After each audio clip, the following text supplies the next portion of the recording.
उम्मीद और निराशा का मिला जुला भाव था। इस भारी भीड़ भाड़ और शोरगुल के बीच गेट नंबर 2 के पास स्थित हनुमान मंदिर की सीढ़ियों के एक कोने में एक अजीब सी खामोशी थी।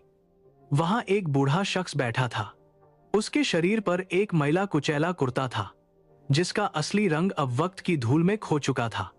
उसकी धोती जगह जगह से फटी हुई थी और नंगे पैरों में बिवाइयां फटी थीं। उसके बाल उलझे हुए थे और दाढ़ी बेतरतीब बढ़ी हुई थी, जैसे सालों से किसी ने उसे संवारा न हो।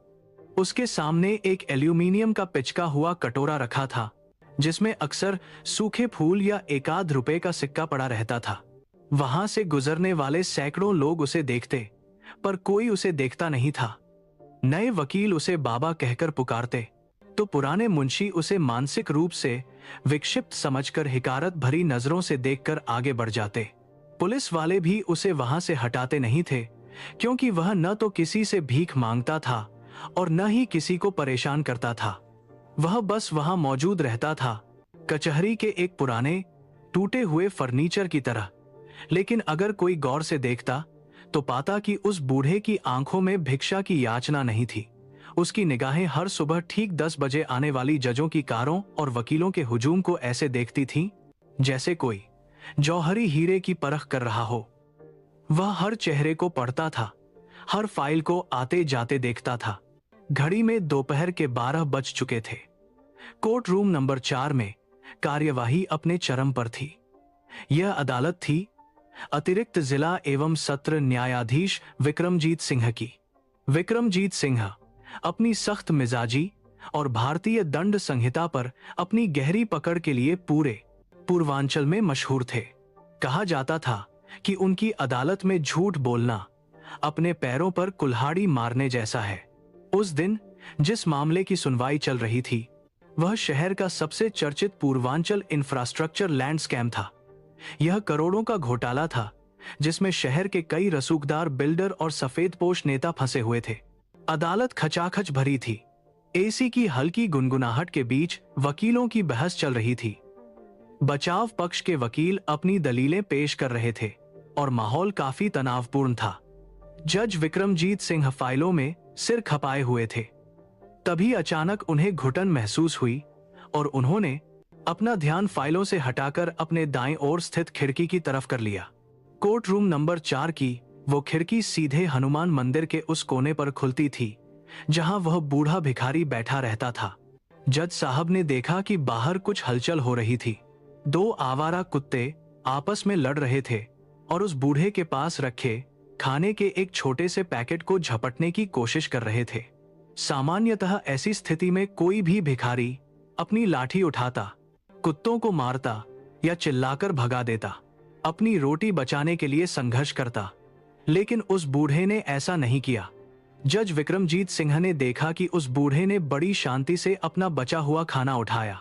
उसने उसे अपनी तरफ नहीं खींचा, बल्कि धीरे से उसे कुत्तों के सामने सरका दिया। कुत्ते शांत हो गए और खाना खाने लगे। इसके बाद उस बूढ़े ने जो किया, उसने जज की नजरों को जकड़ लिया। उसने अपनी मैली धोती को ठीक किया, अपनी रीढ़ की हड्डी को बिल्कुल सीधा किया और वापस उसी मुद्रा में बैठ गया। कमर बिल्कुल सीधी, गर्दन तनी हुई, नजरें सामने और दोनों हाथ घुटनों पर। यह बैठने का तरीका किसी आम इंसान का नहीं था। यह पोस्चर, यह शारीरिक भाषा विक्रमजीत सिंह को बहुत जानी पहचानी लगी। यह तरीका था एक ऐसे शख्स का जिसने सालों तक कुर्सी पर बैठकर तर्कों की दुनिया को संभाला हो, जिसने घंटों तक अदालती कार्यवाही में हिस्सा लिया हो। एक भिखारी भूख मिटाने के लिए लड़ता है, दान नहीं करता, और वह इस तरह अनुशासन में नहीं बैठता। जज का माथा ठनका। अचानक विक्रमजीत सिंह ने मेज पर हाथ रखा। वकील अपनी बहस के बीच में रुक गए। पूरा कोर्ट रूम जज के अगले शब्द का इंतजार करने लगा। उन्होंने अपने पेशकार की ओर इशारा किया। सुनिए। जज की भारी आवाज गूंजी। जी हुजूर, पेशकार ने तुरंत जवाब दिया।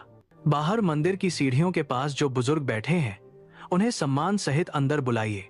यह सुनते ही पूरे कोर्ट रूम में एक अजीब सी खामोशी छा गई। वहां मौजूद वकील एक दूसरे का मुंह ताकने लगे। सरकारी वकील ने डिफेंस लॉयर की तरफ देखा, जैसे पूछ रहे हों कि क्या उन्होंने सही सुना। मीडिया वाले जो अंदर मौजूद थे अपने पेन और नोटपैड लेकर सतर्क हो गए।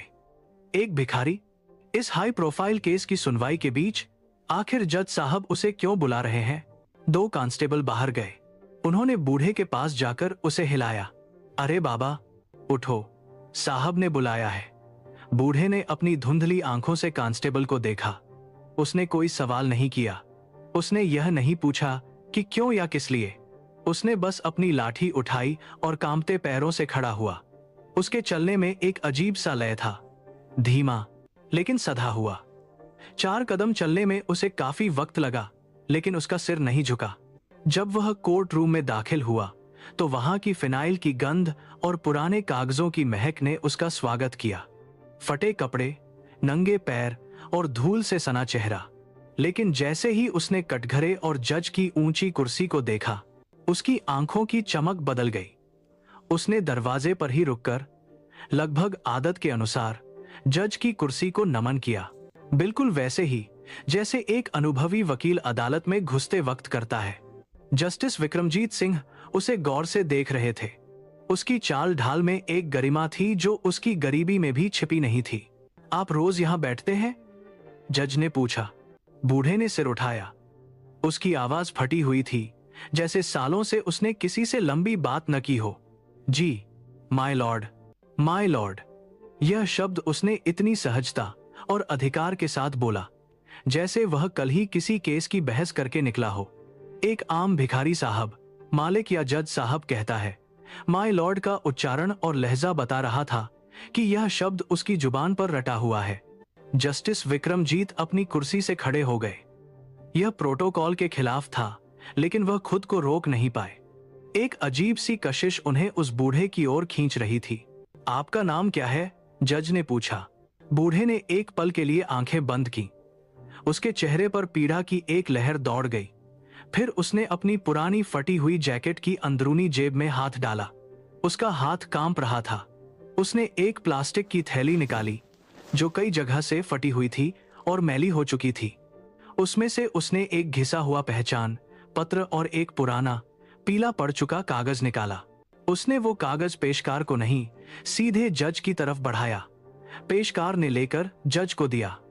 जज ने जैसे ही उस कार्ड पर नजर डाली, उनकी आंखें फैल गईं। वह bar council of Uttar Pradesh का पहचान पत्र था।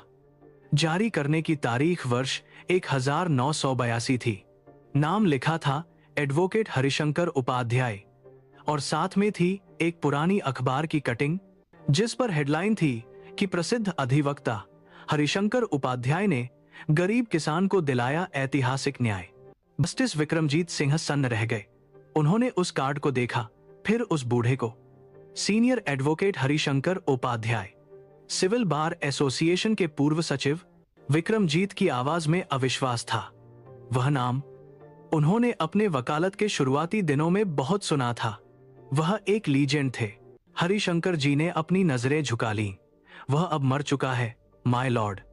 अब जो आपके सामने खड़ा है वह सिर्फ एक मुजरिम का पिता है। कोर्ट रूम में मौजूद वरिष्ठ वकील, जो अब तक खामोश थे, अपनी सीटों से खड़े हो गए।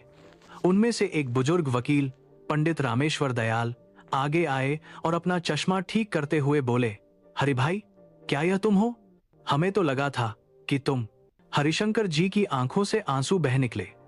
उन्होंने जज की तरफ देखा और कहा, माय लॉर्ड, क्या मुझे 2 मिनट बैठने की इजाजत मिलेगी? मेरे पैर अब दलीलों का बोझ नहीं उठा पाते। जज ने तुरंत कुर्सी मंगवाई। प्लीज आप बैठिए। पानी मंगवाया गया। कोर्ट का सन्नाटा अब सहानुभूति में बदल चुका था। उसके बाद जो कहानी सामने आई, उसने वहां मौजूद हर पत्थर दिल इंसान को पिघला दिया। हरिशंकर उपाध्याय